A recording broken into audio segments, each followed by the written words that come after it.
کہ اے اللہ تیرا آنے والا محبوب انسانوں میں آئیں گے، جنوں میں آئیں گے، فرشتوں میں آئیں گے یا کسی اور مخلوق میں آئیں گے؟ اللہ نے فرمایا میں نا انصاف نہیں، راتوں کو رو رو کے مانگے خلیل دوں جبریل کو، مجھے منصف کون کہے گا؟ اس لیے انصاف کا تقاضا ہے کہ جس نے مانگا ہے انہی میں سے بھیجوں گا۔ اس لیے محبوب نے فرمایا میرے رب نے جب مجھے بھیجنے کا فیصلہ کیا تو اللہ تبارک و تعالیٰ نے پوری کائنات میں مجھے فرشتوں میں نہیں بھیجا، جنوں میں نہیں بھیجا، حضرت انسان کا انتخاب کیا، انسانوں میں انبیاء کا انتخاب کیا، انبیاء میں خلیل کا انتخاب کیا، خلیل کے دو بیٹوں میں جو دعا کے وقت موجود تھے اسماعیل کا انتخاب کیا، ان میں بنو کنانہ کا انتخاب کیا، ان میں بنو قریش کا انتخاب کیا، قریشوں میں بنو ہاشم کا انتخاب کیا، ہاشموں میں عبد المطلب کا انتخاب کیا، عبد المطلب کے 2 10 بیٹوں میں عبداللہ کا انتخاب کیا، عبداللہ کے گھر محمد الرسول اللہ کا انتخاب کیا۔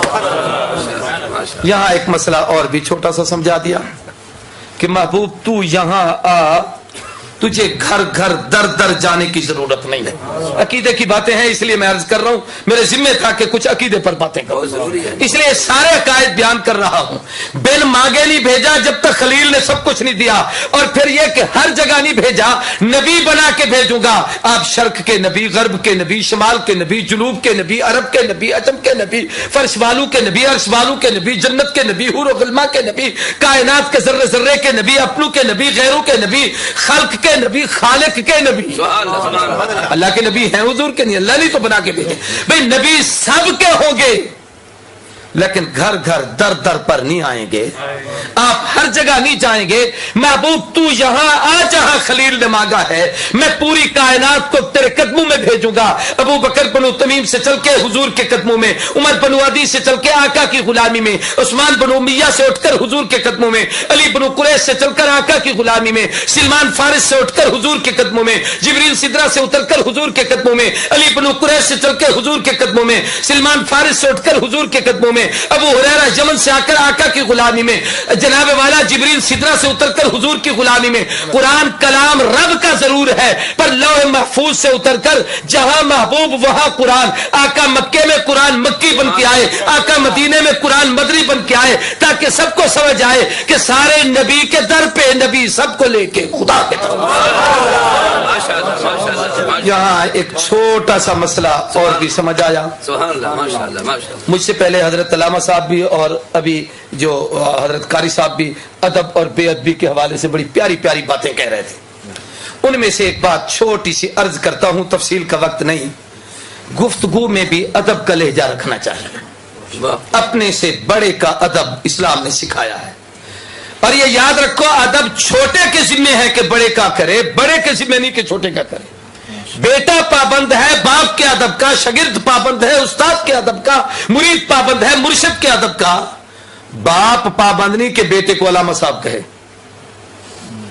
تو چھوٹا ہے بڑے کے ادب کا پابند۔ یاد رکھیے پوری کی پوری رب کی مخلوق میرے محبوب کے سامنے شان، مقام، مرتبہ، عظمت کے لحاظ سے چھوٹی ہے، آقا سب سے بڑے۔ اس کی تفصیل پھر کبھی یا کسی جگہ ہم اکٹھے ہوں گے مختلف مقامات پر تو میں اس ادب پر ساری تفصیلی گفتگو کروں گا، لیکن جو بات اب یہاں کہتا ہوں وہ یہ ہے، ہر چھوٹے پہ بڑے کا ادب لازم ہے تو ہم سب پہ حضور کا ادب لازم ہے۔ اور ادب میں 2 چیزوں کا خاص خیال کرنا چاہیے۔ ایک تو یہ ہے کہ بڑے کو نام لے کر پکارنا بے ادبی، اور یاد رکھو سب سے بڑا کون ہے؟ اللہ اکبر، سارے کو اللہ سب سے، جو سب سے بڑا ہے اور کسی کا پابند نہیں، اس کو پابند کہنا بھی کفر ہے، اس لیے کہ اللہ ہر قسم کی پابندیوں سے پاک ہے۔ تو جو کسی کا پابند نہیں وہ اپنے محبوب کا ایسے ادب کرے جیسے کوئی پابند ادب کرے، تو میرا سوال یہ ہے کہ جو پابند ہے وہ کیسے ادب کرے؟ اب بات کو ذرا سمجھنے کی کوشش کریں۔ جو پابند نہیں وہ اس نے جب ادب کیا تو یا ایھا النبی، یا ایھا الرسول، یا ایھا المزمل، یا ایھا المدثر، القاب کیسے کیسے خدا نے کیا تھا۔ حضرت رسول پاک کو قرآن میں جا بجا، طٰہٰ کہیں پکارا، یاسین کہیں کہا، حامیم کہیں والشمس والضحیٰ، صلاۃ اللہ کلام اللہ، جہاں دیکھا تو یہ دیکھا، اگر لکھا خدا دیکھا محمد بھی لکھا دیکھا۔